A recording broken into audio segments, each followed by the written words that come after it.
Este espaço na RTP1 só podia ter um nome: Companhia dos Animais. Entrevistas com figuras públicas que tenham animais de companhia, curiosidades várias, um consultório sobre a saúde dos animais, vão ser tudo rubricas certas no nosso programa. Mas a Companhia dos Animais conta também com a sua participação, da qual iremos falar um pouco mais adiante. Para já! Deixo apenas convidá-lo a ficar semanalmente connosco na Companhia dos Animais. E olha que vai valer a pena, porque estes bichos que eu tenho aqui à minha volta e outros vão gostar muito da sua companhia. Olha, João, por acaso é para te dar uma boa novidade. É só para dizer que os meus sobrinhos não querem ir mais ao Artimanha. Não partas o choné, Parta de choné. porque choné são a luz.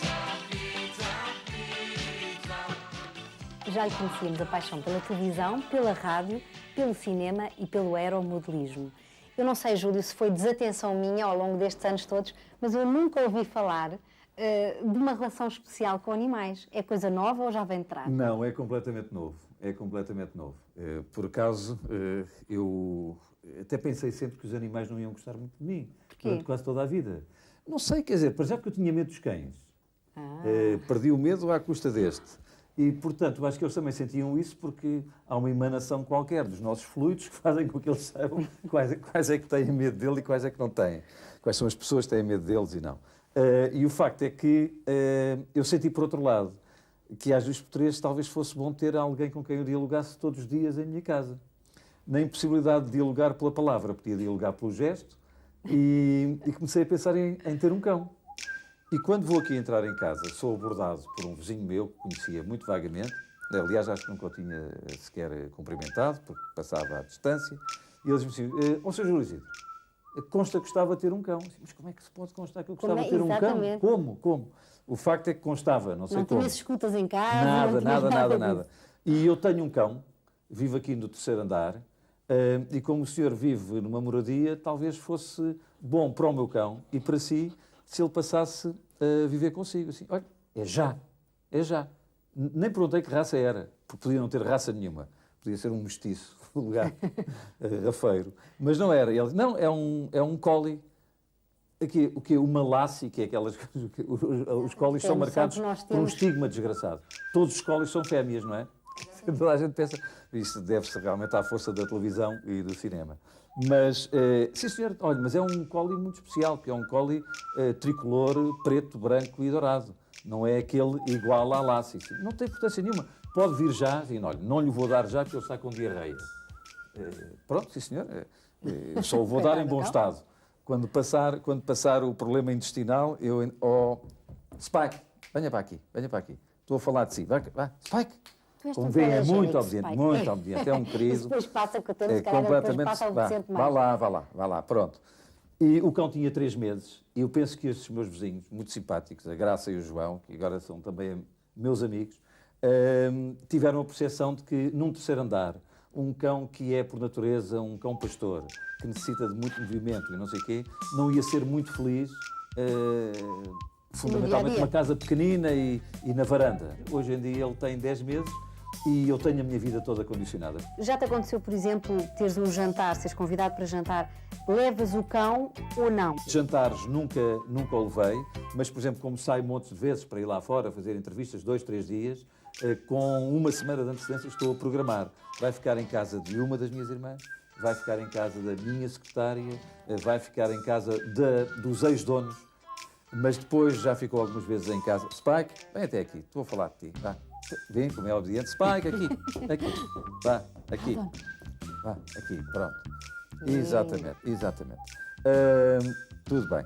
E então, depois, consegui que ele ainda nunca estivesse em canil nenhum. Não é que tenha qualquer parti pris em relação a isso. Mas o facto é que eu fui a um canil onde até sei que os cães são bem tratados, mas achei que eles só conviviam uns com os outros e estavam ali metidos numas grades e não sei o quê. Por outro lado, eu recentemente adquiri uma caravana para fazer uma coisa que eu pensava que ia fazer. Como toda a gente que tem sonhos, pensei que com uma certa ordenação na minha profissão de trabalhar em rádio e em televisão, iria ter mais ou menos o período do verão para fazer uma volta. E então com as vacinas todas, sabendo que ele não pode entrar em Inglaterra por causa da quarentena, que é impossível, mas tirando isso, em França e em Espanha, para aí fora, ia passear na minha caravana com ele. Conclusão, neste momento a caravana está numa garagem, porque os meus programas de televisão vão começar em junho, acabou a volta pela Europa, mas fiquei com o cão. Pronto, Já não é mau. Portanto, tu achas que é possível uma pessoa que tem um animal ir de férias ou ausentar-se por motivos profissionais sem ter que o abandonar? Bom, eu devo dizer, eu considero isso uma profunda desumanidade, muito antes de ter o cão, até porque não compreendo que as pessoas tenham paixões a prazo e, nomeadamente, que utilizem os animais para exclusivamente alguns períodos pequenos das suas vidas. E creio que há imensas soluções, não tem nada a ver até com a condição económica, porque há sempre alguém que nos fica com alguém, quer dizer, nomeadamente quem tem, exatamente, quem tem filhos e também se quiser ausentar, eventualmente as crianças sejam pequenas, quem quiser ir de férias, também não vai deixar com certeza uma criança abandonada. Infelizmente parece que até nisso... Queria agora que tu me explicasse a mim, às pessoas que estão lá em casa, o que é esta enorme panóplia de instrumentos que não são propriamente de tortura. Qualquer viagem, eu, por exemplo, há bocadinho tu perguntavas se eu não saía com ele para jantares, isso não. Mas, por exemplo, sempre que vou para os aviões, levo também. Levo isto, levo a tigela para a água, levo a tigela para a comida, se for a razão disso. Agora já não levo tanta tigela para a comida, porque já percebi que ele só come 2 vezes por dia e, portanto, já não é necessário. Mas a da água vai sempre, com certeza. Levo o tal cinto de segurança que é posto aqui, que é para ele ir tranquilo dentro do carro. Se houver alguma travagem, não vai também à frente, não são só as pessoas. Levo a trela, tenho também o material necessário para ele ficar muito bonito e tal, para o escovar. Aliás, eu hoje tive direito a um banho especial de corrida. Foi, porque a história foi muito simples, é que vocês vêm gravar esse programa exatamente na sequência de uma chuvada que não estava prevista no boletim meteorológico. E eu, quando cheguei a casa à noite, o rapaz tinha feito aquilo que as crianças também costumam fazer, não é? De repente fazem tudo, com as pernas abaixo e estão todas sujas quando estão as visitas a chegar. E ele estava cheio de lama até ao pescoço. Portanto, dei-lhe banho, depois escovei e depois tenho agora esta luva que vou-lhe passando pelo pelo, que é uma coisa que não me importava nada que me fizessem a mim, que é muito agradável, faz muito bem. E depois fica muito brilhante, muito bonito, mas nunca irá entrar em competições. Não? Júlio, eu sei que tu não tens preconceitos em relação a cães que não sejam de raça, tanto assim que vais promover uma iniciativa que penso ser inédita entre nós. Eu acho que é inédita em Portugal e é importante que me tenhas contado isto, porque a primeira coisa que eu quero dizer é que nada tem a ver com uma exposição canina. As exposições caninas têm regras muito próprias, têm a ver com o culto das raças, e que eu respeito profundamente. Agora considero que em todas as sociedades há a nobreza e há o povão, não é verdade? Até porque eu penso que o rafeiro é, sem dúvida nenhuma, o maior suporte das solidões neste mundo. Porque, quer dizer, as solidões prendem-se muitas vezes com grandes dificuldades económicas, e quem tem grandes dificuldades económicas não tem um tom de raça, portanto vai ser o rafeiro que é o seu companheiro. Portanto, vamos ter ali uma festa dos grandes mentores da alegria de certas solidões. Vamos então ficar à espera dessas rafeirices. Até lá. Muito obrigada, Júlio. É uma coisa que eu quero dizer, é que o meu cão tem um animal de companhia, que sou eu. Quer dizer. Semanalmente vamos ter aqui um espaço de consultório, onde especialistas nos vão dar conselhos, nos vão tirar dúvidas, vão sobretudo tentar que o nosso relacionamento com os animais de companhia seja mais gozado e menos sobressaltado. Fique, portanto, com o nosso primeiro consultório, onde vai, com certeza, aprender qualquer coisa. Então é a Vita. Vem fazer a vacina da raiva? Sim, senhor. Ela está boa? Ela está boa. Vamos lá ver como é que ela está. É a Vita. A Vita já fez a primovacinação, já fez a vacina da coriza e da panleucopénia, fez o rapel dessa vacina e hoje vem fazer a vacina da raiva. Estamos a ver a temperatura à Vita para começarmos a fazer o exame clínico, que deve preceder sempre o ato da vacinação. A temperatura da Evita está normal, tem 38,3. Vamos auscultá-la para ver como é que ela está.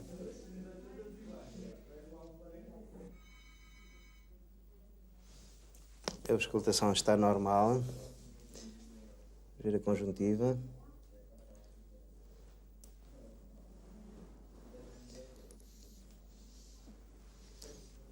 Ok. Sim, senhor, está tudo bem. Vamos vacinar a Evita. O gato deve fazer a sua primeira vacinação às 8, 9 semanas de vida, contra a chamada coriza, que é a doença respiratória dos gatos, aqueles gatos que nos aparecem diariamente com corrimentos oculares, com corrimentos nasais, a espirrar, a fungar. Esta vacina está praticamente sempre associada a uma ou outra, na mesma aplicação, na mesma inoculação, é a paleucopénia, que é a enterite viral dos gatos. Um mês depois, o gato deve repetir essa vacinação e mais tarde fazer a vacina, em seguida fazer a vacina da leucémia, que no primeiro ano de vida tem também, ou na primeira aplicação da vacina da leucémia felina, tem também um rapel, passado um mês. Posteriormente será feita a vacinação da raiva, que consiste apenas numa inoculação. Qualquer uma destas três vacinas que falámos depois deve ser repetida anualmente. Agora vamos desparasitar a Evita. Evita, vamos lá. É bom. É muito bom. Ok. É bom, não é, Evita? Sim, senhor. Se por acaso acontecer encontrar um gato na rua e tiver a dúvida se o gato está ou não vacinado, deve vaciná-lo ou não agora, deve levá-lo à clínica veterinária, o seu médico veterinário assistente indicar-lhe-á, far-lhe-á um exame clínico, indicar-lhe-á o que é que deverá fazer, mas certamente irá vaciná-lo, porque não tem qualquer efeito negativo vacinar um gato, mesmo que ele tenha sido previamente vacinado. O efeito negativo que terá é se não o vacinar. O gato é um dos mais antigos animais domésticos, a par de algumas espécies de aves. Aparece retratado em pinturas murais e outras formas de representação gráfica, sobretudo nas civilizações egípcia, chinesa e greco-latina. Sobretudo os egípcios atribuíam-lhe virtudes e capacidades divinas, venerando e temendo. No Egito, quando um gato morria, por exemplo, os seus donos vestiam-se de luto e rapavam as sobrancelhas como forma de pesar. Era frequente embalsamarem-se gatos que eram sepultados em cemitérios próprios. Gravuras chinesas antigas mostram gatos e uma delas mostra mesmo um gato a sonhar com outro gato apanhado a roubar um peixe, imaginem. Ao longo dos séculos, os gatos, sobretudo os pretos, estiveram sempre associados ao sagrado e a várias formas de magia e de ocultismo. Em toda a história, o amável bichano teve sempre mais fama do que proveito, sendo hoje muito menos atingido por rumores negativos do que há séculos atrás. O oceanário, cuja construção está a ser assegurada por técnicos nacionais e estrangeiros, está cercado pela água da Doca dos Olivais, evocando a sua arquitetura a de um navio imaginário. Uma cobertura de vidro ondulado irá sugerir a presença do mar ou o movimento das asas de uma gaivota.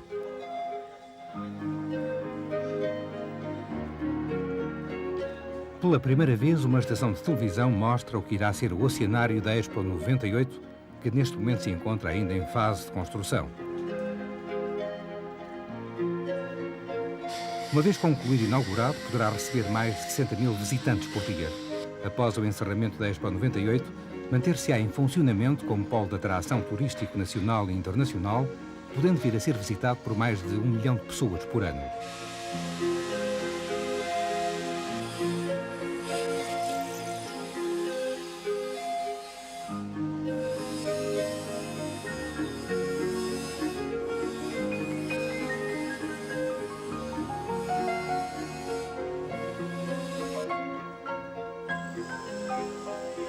Neste gigantesco aquário que pretende recriar o oceano global, irão estar patentes 15 mil exemplares de 200 espécies distintas. Este será o mais moderno oceanário de toda a Europa.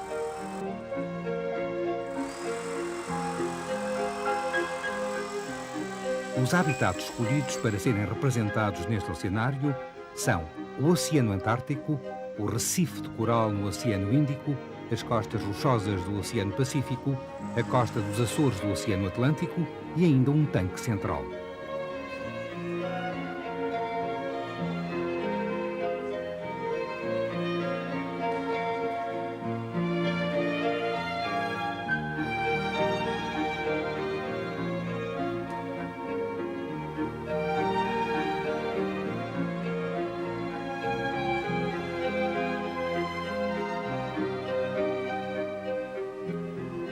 Neste grande oceano global e artificial, onde até os corais estão a ser criados pela mão humana, milhões de pessoas nacionais e estrangeiras irão poder tomar contacto nos próximos anos com este mundo fascinante e tão mal conhecido, do qual depende, a começar pelos recursos naturais, o futuro da humanidade. Está, entretanto, prevista a criação de um clube de amigos do oceanário que se destina a permanecer para além da Expo 98. O edifício do oceanário terá 2 pisos, ficando no seu centro o tanque de maior dimensão, que representa os oceanos na sua globalidade. O seu formato é quadrado e contém um volume de água equivalente ao de 4 piscinas olímpicas. Enquanto a Expo 98 não abre as suas portas, convém não esquecer que os oceanos, como única e contínua massa d'água, são o principal meio de ligação entre os diferentes povos e que o homem tem o dever de compreender o mundo oceânico e a responsabilidade de o defender e preservar. Se tal não fizer, é o seu próprio futuro na face da Terra que ficará posto em causa. Lisboa vai ter o privilégio, a menos de 2 anos do final do século e do milénio, de mostrar ao mundo, tal como fez há 500 anos, a importância decisiva que os oceanos têm na vida da humanidade.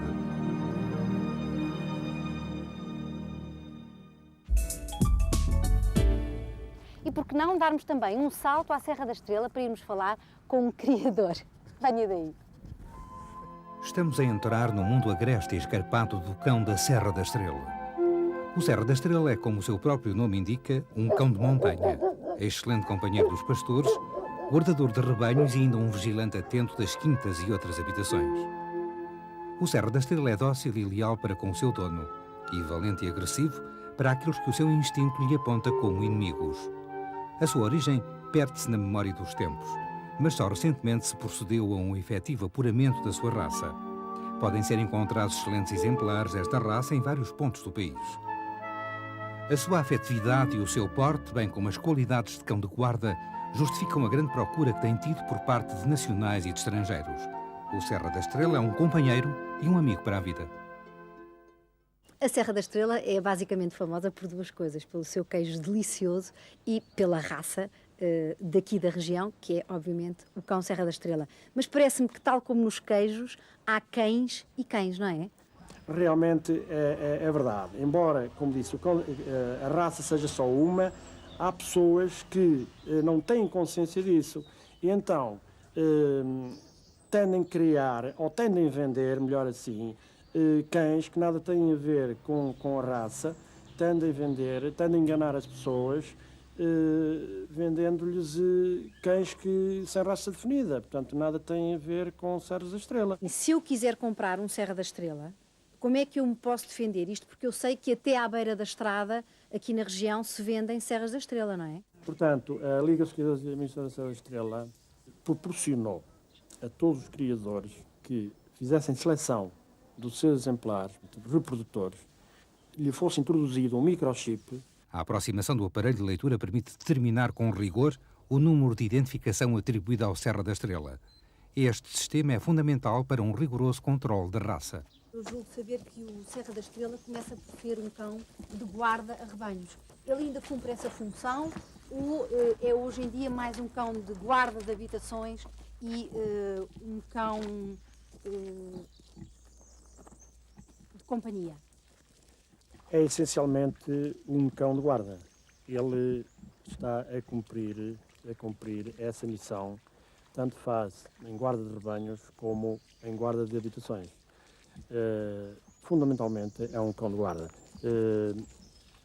Embora este cão venha já de tempos longínquos, guardador dos rebanhos na Serra da Estrela, pois é um lutador, um grande lutador contra os lobos e portanto ele defendia os rebanhos e o pastor quando as matilhas, os lobos, se apossavam do redil. Hoje o cão da Serra da Estrela está realmente mais apurado. É um cão muito bonito, muito vistoso e portanto, o caráter que também é importante, que dá, por exemplo, para confiarmos este animal a uma criança. Eu sei que tem uma história com uma criança para nos contar. Na década de 60, Quando ainda as escolas funcionavam longe dos povoados, uma vez os pais de uma criança apressaram-se vir aqui ao Canil, pedindo-me até, por favor, para vender um cão da serra, que era para acompanhar os meninos para a escola. A escola era assim, cerca de, à volta de 5 km distante do povoado, e, portanto, o cão habituou-se com as crianças e vice-versa, e realmente, pronto, foi uma companhia, um guarda e uma companhia ao mesmo tempo impecável. Sublinhava-me há pouco o porte destes cães. Não vão as pessoas pensar, quando veem os bebés, os cachorrinhos, que eles ficam daquele tamanho. De facto, o cão depois torna-se muito grande em adulto. Qual é a sua posição em relação às pessoas que têm, por exemplo, cães destes em apartamentos? Sinceramente, não recomendo estes cães para apartamentos, porque são cães de um porte bastante grande e eles necessitam realmente de espaço. Nós também nos sentirmos felizes, vendo-os felizes a eles, também nos sentimos felizes. Como é que se explica que durante muitos anos o único livro em Portugal sobre Serras da Estrela fosse escrito por um inglês? Note, esse inglês, que eu conheço bem, realmente um fã, ele e a esposa, do Cão da Serra da Estrela, e a ele se deve o grande núcleo de cães que há em Inglaterra.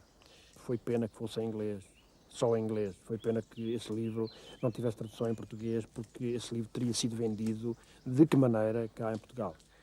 Sr. Lourenço, gostei muito de conversar consigo. Quando eu tiver uma casa grande, venho-lhe cá comprar um cão. Muito obrigado. E agora vamos despedir aqui do Scudo, que se chama assim, porque nasceu no dia em que começou a Guerra do Golfo. Scudo, dá a pata.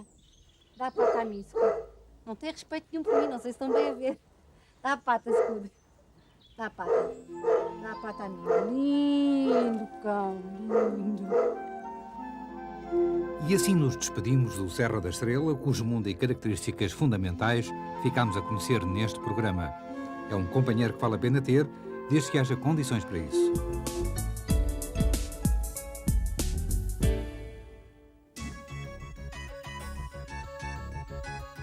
Estes gatos são 2 belos exemplares da sua raça, persas de pelo comprido, Tubi e Bugui.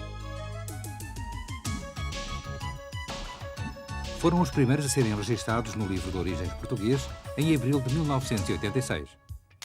O cão que vemos agora nas imagens é um retriever de labrador chamado Lynette. Trata-se de uma fêmea e foi o cão mais pontuado em Portugal em 1996. O retriever de labrador é um cão de caça de origem inglesa, famoso pela sua eficácia na busca e transporte da presa e também pela sua afetividade, ternura e dedicação ao dono. Tem pelo curto, pode ter cor clara, ser negro ou castanho e é alegre e obediente. Lynette é um excelente exemplo da beleza e da qualidade do retriever de labrador.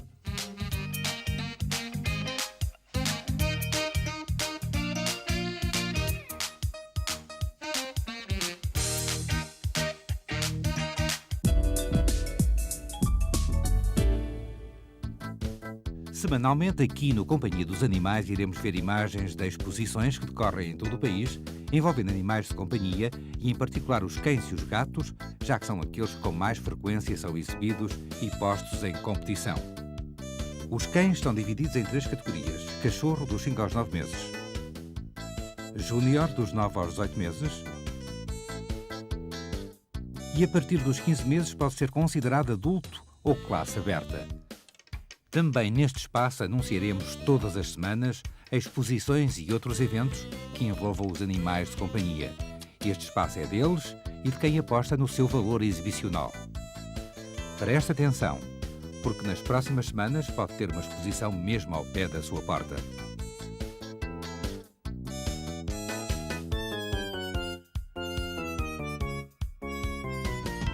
A Exposição Canina Nacional de Santarém. Fomos visitar a exposição de Santarém. Melhor cachorro, Rottweiler.